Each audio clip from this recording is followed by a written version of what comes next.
بسم اللہ الرحمن الرحیم والصلاة والسلام علیک یا رسول اللہ وعلی آلک و اصحابک یا حبیب اللہ۔ فرمان مصطفیٰ صلی اللہ تعالی علیہ وآلہ وسلم، جو شخص مجھ پر ایک مرتبہ درود پاک پڑھتا ہے، اللہ پاک اس کے لیے ایک عافیت کا دروازہ کھول دیتا ہے۔ پیارے دوستو، آپ بھی درود پاک پڑھ لیجئے اور میں بھی پڑھ لیتا ہوں۔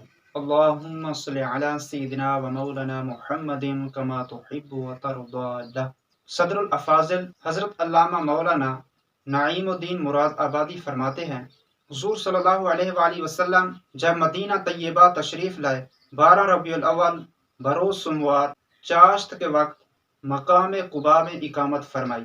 منگل، بدھ، جمعرات یہاں قیام فرمایا اور مسجد کی بنیاد رکھی، اور جمعہ کے دن مدینہ شریف کا عزم فرمایا۔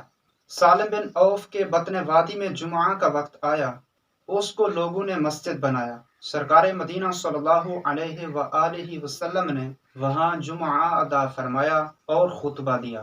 الحمدللہ آج بھی اس جگہ بہت ہی شاندار مسجد قائم ہے جس کا نام مسجد جمعہ ہے۔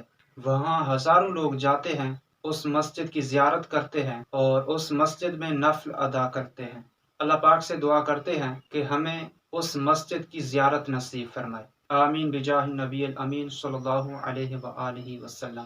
پیارے دوستو، جو میرے چینل پر نئے آئے ہیں، کائنڈلی وہ میرے چینل کو سبسکرائب کریں، لائک کریں اور شیئر کریں، تاکہ ہر آنے والی اسلامی ویڈیوز آپ تک بر وقت پہنچتی رہیں۔